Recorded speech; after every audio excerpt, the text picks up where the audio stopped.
자, 소율이 문답 이제 48강인데요. 우리 95문 함께 읽겠습니다. 세례는 누구에게 베풀어야 합니까? 세례는 보이는 교회 밖에 있는 자들에게 베풀어서는 안 되고 그들이 그리스도에 대한 믿음과 순종을 고백할 때 베풀어야 합니다. 그리고 보이는 교회 회원들의 유아들도 세례를 받습니다. 여기서 그 보이는 교회라는 표현이 있습니다. 약간 한자어로 말하면 가시적 교회입니다. 가시적 교회. 이 가시적 교회란 웨스트민스터 대의문답 62문에서 이렇게 이야기하고 있는데요. 같이 한번 읽어보겠습니다. 시작.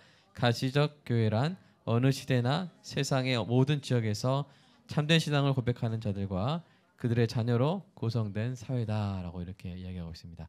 우리 가운데도 몇 명 앉아주십시오. 우리 전사님 가운데. 네. 그래서 너무 가운데가 훤하네요. 네.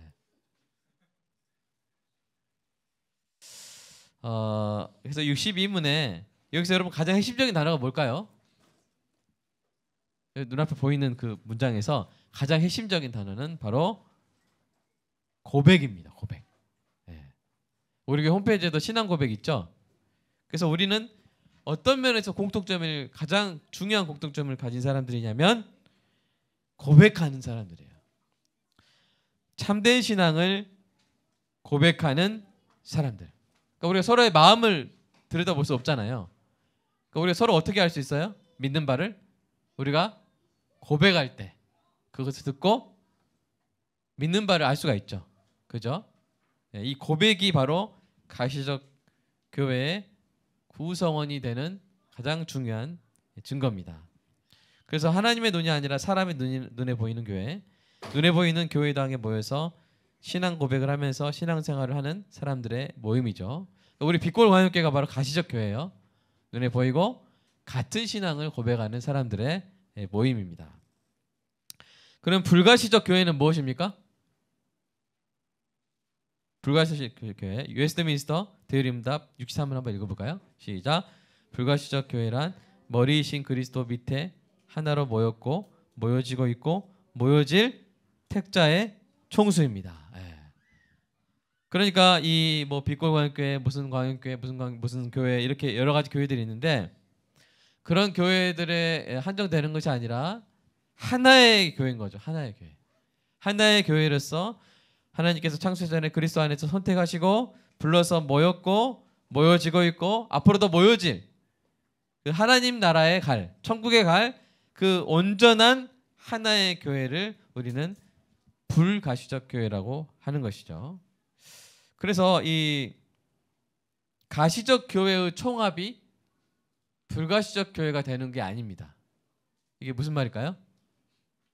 가시적 교회, 이 땅에 가시적 교회가 한 뭐 수만 개 있고 거기 있는 교회들 다 합치면 예를 들어서 10억이 된다 할지라도 불가시적 교회의 교인이 10억인 것은 아니에요. 왜 그렇죠? 우리 이기순 선생님 왜 그럴까요? 가시적 교회의 총합이 불가시적 교회의 총합과 일치하지 않는 이유는 뭘까요?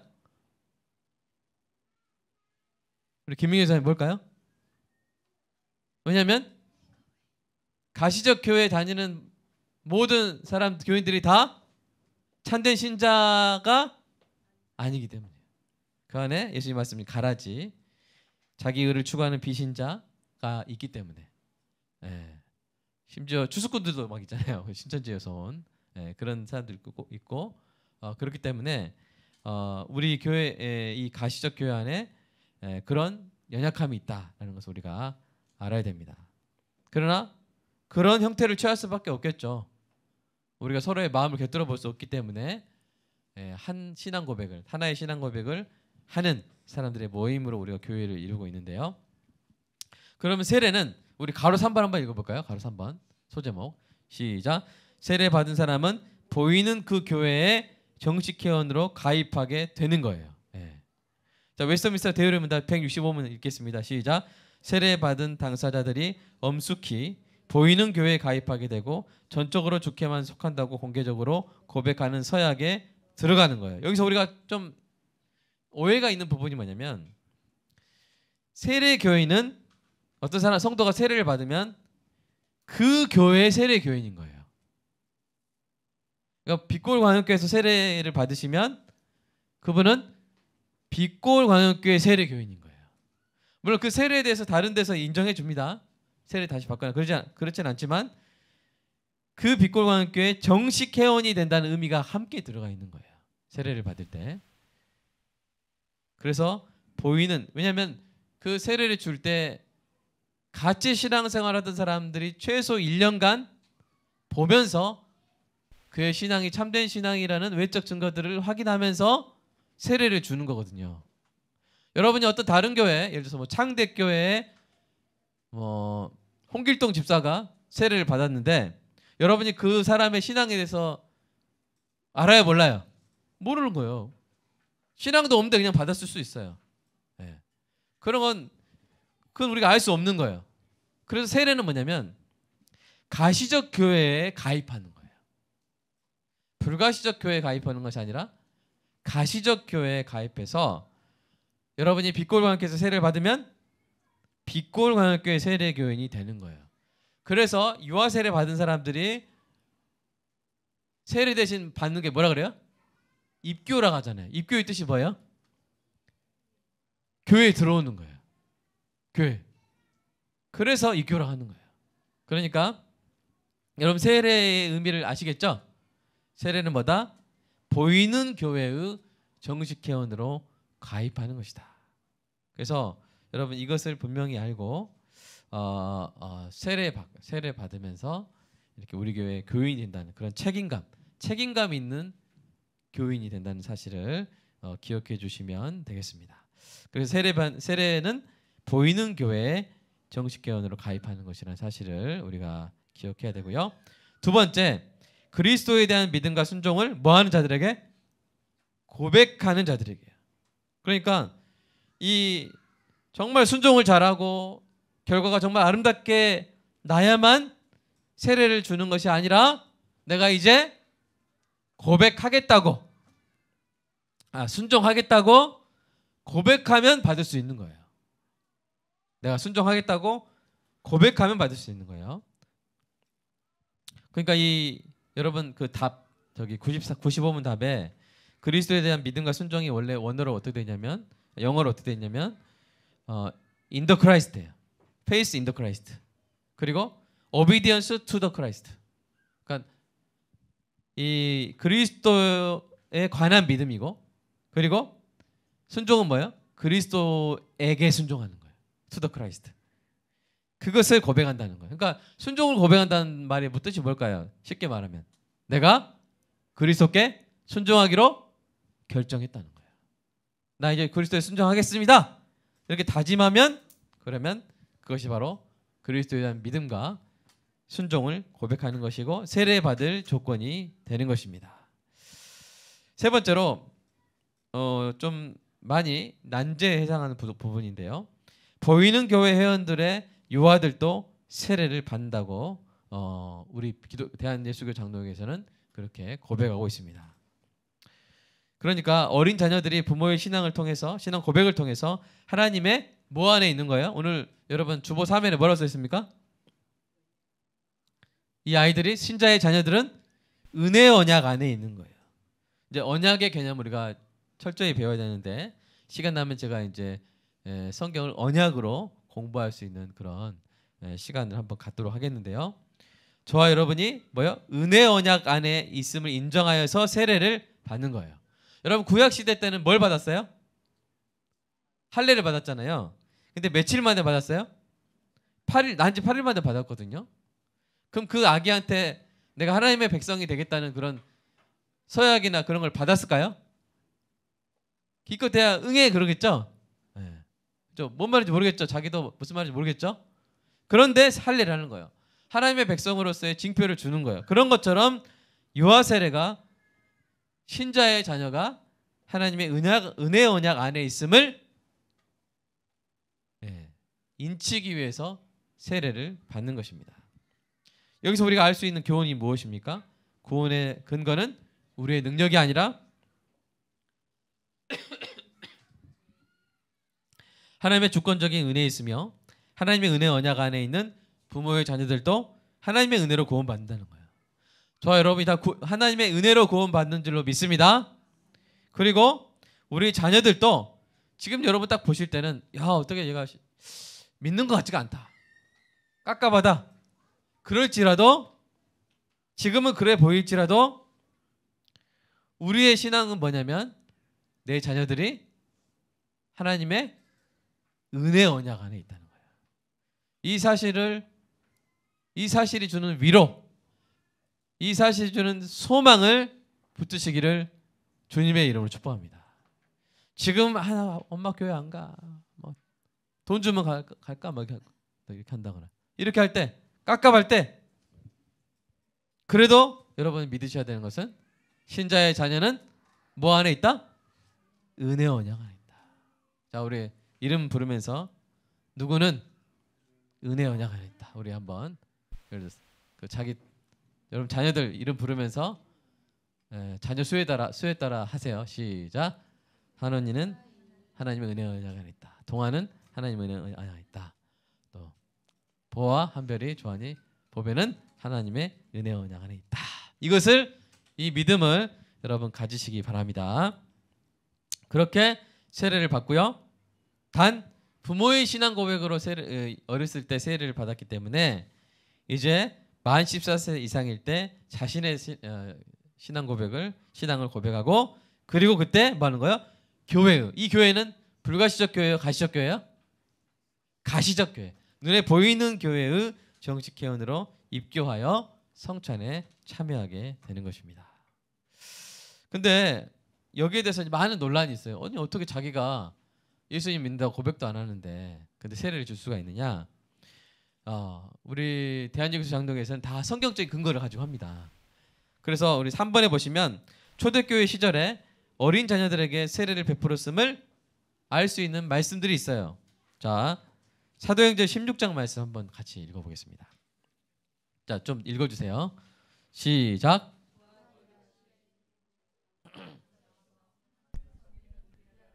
한 여자가 말을 듣고 있을 때 주께서 그 마음을 열어 바울의 말을 따르게 하신지라.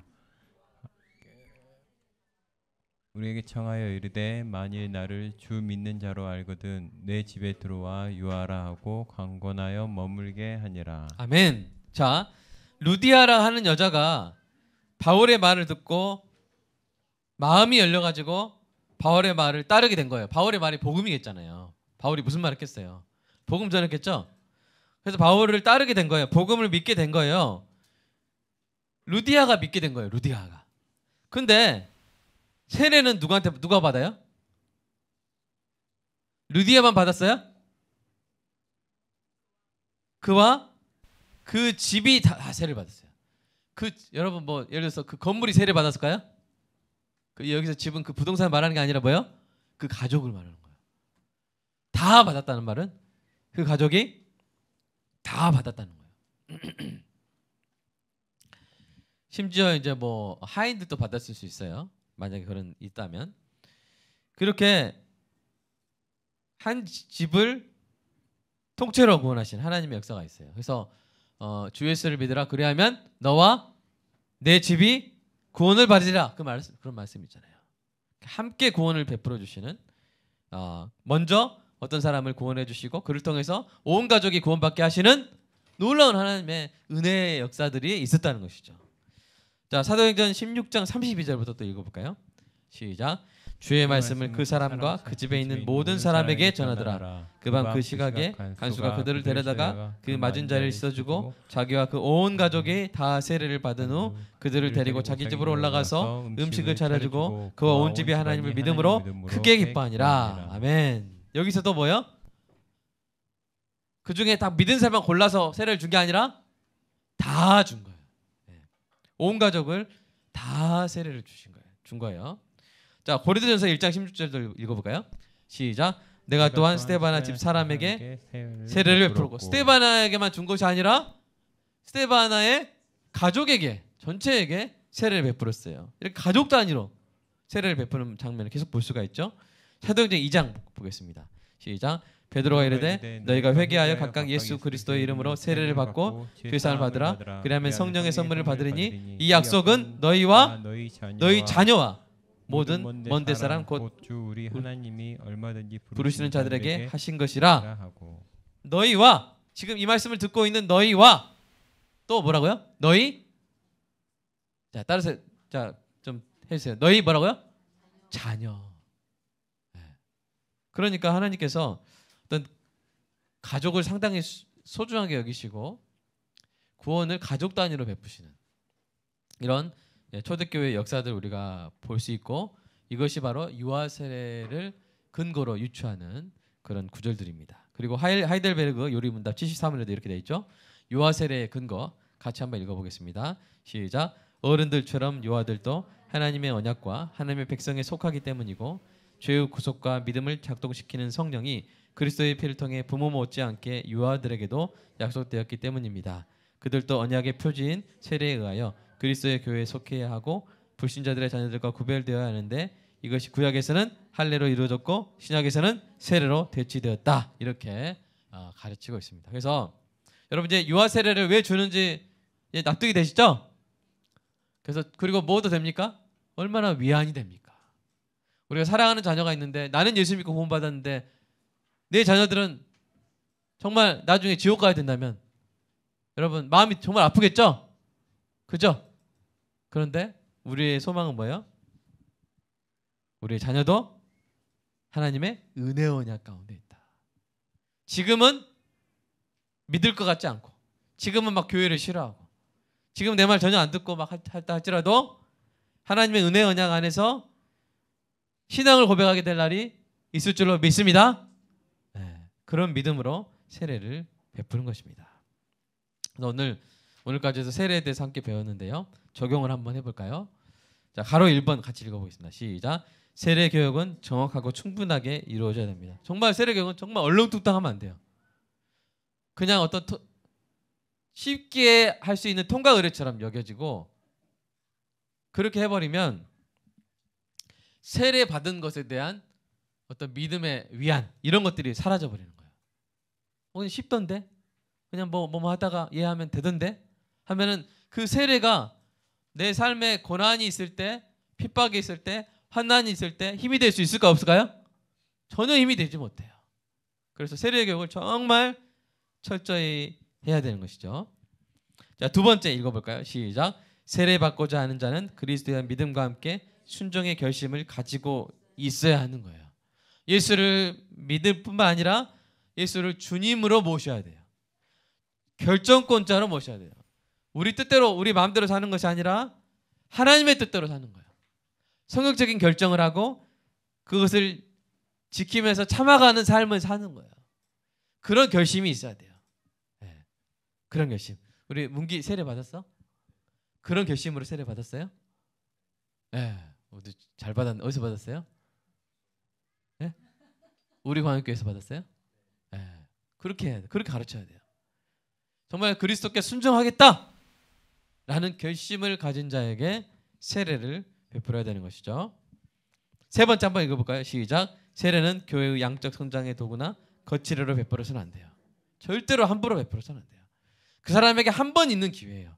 정말 믿음이 뭔지, 정말 거듭남이 뭔지, 정말 제자의 길이 뭔지, 성경적인 결정이 무엇인지, 그걸 예수님과 함께 참아가는 그 삶이 무엇인지, 그거를 정말 깨달을 기회인데, 그거를 그냥 막 교회 세례 교인 늘리기 위해서 그냥 거치료로, 야, 다 받았는데 너만 안 받았어. 야, 우리 학년에서 다 너만 안 받았어. 왜 그래? 쪽팔리지 않냐? 빨리 받아. 그렇게 주면 돼요, 안 돼요? 그리고 뭐 예를 들어서 어디 막 이렇게 뭐죠? 스펙 같이 넣어야 되는데 빨리 해주세요 해가지고 후다닥 해가지고 하면 될까 안 될까요? 안 되는 거예요. 네. 우리가 그런 것은 요구하지도 말고 해주지도 맙시다. 알겠죠? 어디 들어가려고 하는데 뭐 세례 꽂고 있어야 된다는 거예요. 근데 그렇게 하면 그 아이의 평생에 정말 소중한 신앙적 경험을 박탈해 버리는 거예요. 그래서 우리가 정말 이 세례가 정말 그 아이 인생에 나중에 힘들 때마다 나는 세례 받은 사람이다. 나는 세례 받은 사람이다. 마틴 루터처럼 그 사실을 기억하면서 힘을 낼 수 있는 그런 세례. 그런 세례가 우리 교회에서 베풀어지는 은혜가 있기를 간절히 소망합니다. 자, 4번 한번 읽어볼까요? 시작. 유아 세례를 통해 우리는 하나님의 은혜가 우리의 신앙보다 먼저임을 알고 더욱더 겸손하고 감사해야 하는 것이죠. 여러분, 이 갓난아기 탁 세례 줄 때 어떤 느낌이 들어요? 아기가 뭐 자기가 그 세례 밖에서 놀러 간 게 있어요, 없어요? 없잖아요. 하나님이 그 부모를 먼저 구원해 주시고 그리고 하나님의 백성으로 은혜 언약 가운데 있음을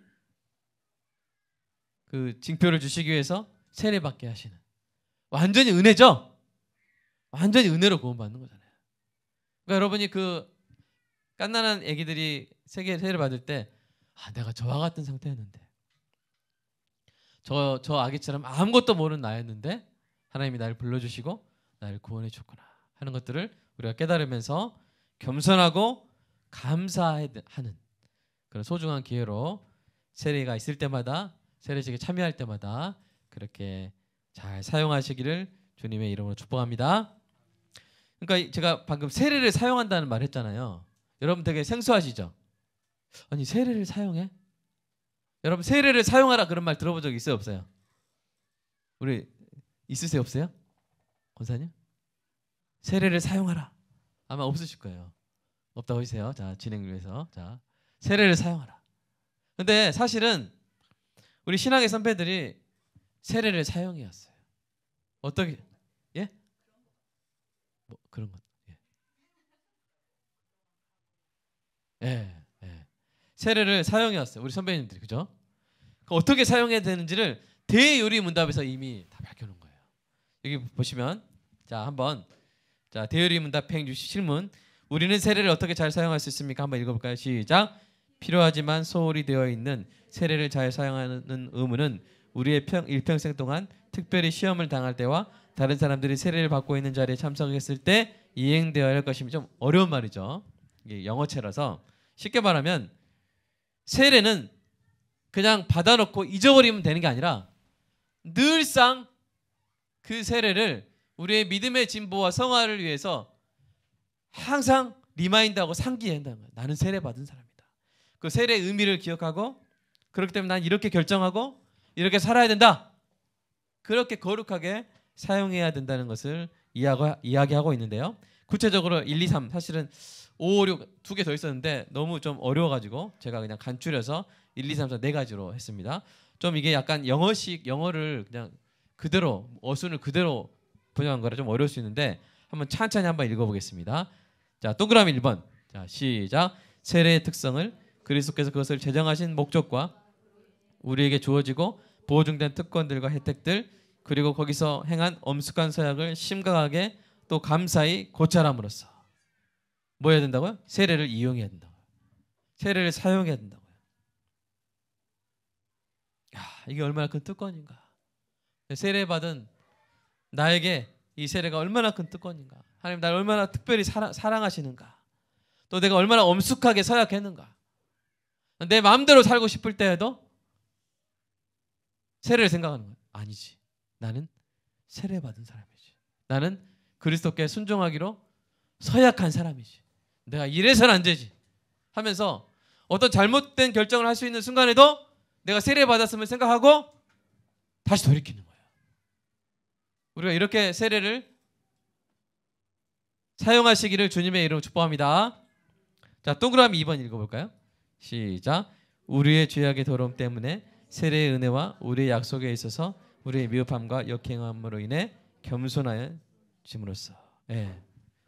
자, 이건 그러니까 뭐냐면 제가 세례 받았어요. 근데 그 세례 받은 자의 삶을 잘 못 사는 거예요. 죄를 짓고 비성경적인 결정을 하고 미흡하고 내가 했던 서약에 어긋나게 막 사는 거예요. 그런 내 자신을 볼 때 어떻게 돼야 되는 거예요? 내가 세례 받았음에도 불구하고 서약했음에도 불구하고 내가 이렇게밖에 못 살구나 하면서 어떻게 되는 거예요? 겸손해지는 거예요. 주님, 그래서 뭘 구하는 거예요? 도와주세요. 성경의 은혜를 구해요. 저 세례 받았는데 정말 그렇게 서약했는데 제가 이렇게 살고 있습니다. 제가 이렇게밖에 결정 못했습니다. 하나님 저를 불쌍히 여겨주세요. 저를 불쌍히 여겨주세요. 세례 받은 사람처럼 살 수 있게 해주세요 라고 통회하면서 겸손해지는 방식으로 세례를 사용해야 되는 것이죠. 여러분 그렇게 사용해 본 적 있습니까? 앞으로 그렇게 사용하는 은혜가 있기를 축복합니다. 세 번째 읽어볼까요? 시작. 죄사함 받은 것과 그 성례 안에서 우리에게 보증된 다른 모든 축복들에 대한 확신에 이르기까지 성숙해짐으로. 세례, 내가 은혜 언약 가운데 세례 받았다는 것 때문에 뭐가 있어야 돼요? 확신이 있어야 된다는 거예요. 내가 하나님의 자녀 맞나? 내가 이런 죄까지 저지르는데 하나님 나를 버리시지 않을까? 그럴 때 뭘 사용해야 돼요? 뭘 꺼내야 돼요? 세례를 꺼내는 거예요. 내가 이렇게 부족할지라도 내가 세례 받기까지 나의 믿음이 확증됐고 나의 순종을 서약했으니 하나님 날 버리시지 않는다고. 내가 통회하고 내가 겸손하게 돌이키면 되는 거지 나는 결코 버림받지 않는다고. 그렇게 확신을 하기까지 성숙해지는 도구로 세례를 사용하시기를 주님의 이름으로 축복합니다. 네 번째 읽어볼까요? 시작. 동일한 성령에 의해 세례받아 한몸된 형제사랑 가운데 행하기 위해 우리의 교제가 거룩함과 의로움 가운데 있도록 믿음으로 살기 위해 노력함으로써 이행되어야 합니다. 자, 세례의 의미 중에 하나였죠. 뭐냐면 우리는 여러분 제가 세례받은 성령과 이경자 원사님이 세례받은 성령이 다른 성령일까요? 제가 세례받은 성령은 박씨 성령님이고 이씨 성령님일까요? 아니에요. 한 성령님이에요. 그래서 한 성령으로 세례받았기 때문에 저와 여러분이 세례받은 자들이 한 몸이 된 줄로 믿습니다. 그러면 뭘 해야 돼요? 너 세례받았어? 너 성령님께 세례받았어? 나도 성령님께 세례받았어. 그러면 서로 뭐 해야 돼요? 사랑해야 되는 거예요. 형제처럼. 한 성령으로 세례를 받았기 때문에 사랑해야 되는 것이죠. 그래서 우리 교제가 거룩함과 의로움 가운데 있도록 믿음으로 우리가 한 성령으로 세례를 받았기 때문에 사랑하려고 노력하는 거예요. 좀 이렇게 어긋나고 좀 이렇게 누가 이간질하고 좀 이렇게 서로 서운한 일이 있어도 세례를 딱 서로 싸우려고 해도 왔다. 권사님 세례 받았지? 나도 세례 받았어. 우리 한 성령으로 세례 받았어. 우리 이러면 안 돼 하면서 껴안으면서 맞아 우리 세례 받았지. 우리 세례 받은 사람이지. 한 성령으로 세례 받았지. 여러분 그것을 상기시키면서 다시 하나 되고 다시 화해되고 여러분 그렇게 우리 교회는 세례가 그렇게 아름답게 사용되는 그런 교회가 되기를 주님의 이름으로 축복합니다. 자, 여러분 제대로 지금 들어가고 있나요? 네. 싸우고 싶을 때 뭐라고요?